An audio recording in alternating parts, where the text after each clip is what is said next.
Siamo con Livio Sutera Sardo dell'Assiconsum di Agrigento per denunciare un grave fatto che sta succedendo attualmente nella nostra città relativamente all'ex servizio idrico.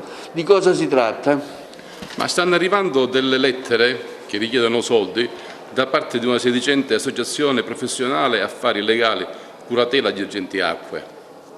Chiedono dei soldi in virtù di un credito vantato per delle bollette pregresse. Non si capisce come, non si capisce perché. Sicuramente arrivano per raccomandata, il che è pericoloso, quindi bisogna comunque rispondere, ma sono prive di un numero di protocollo, di un numero di utenza e delle fatture di cui si vanta il credito. Cioè non sappiamo effettivamente come si possa vantare un credito del genere. Quindi io dico alla cittadinanza: fate attenzione, non pagate subito, non avete fretta di pagare, ma chiedete delucidazioni anche attraverso la Assiconsum, che faremo una PEC chiaramente di richiesta a questa associazione di inviarci quantomeno le note per le quali loro richiedono chiaramente il credito.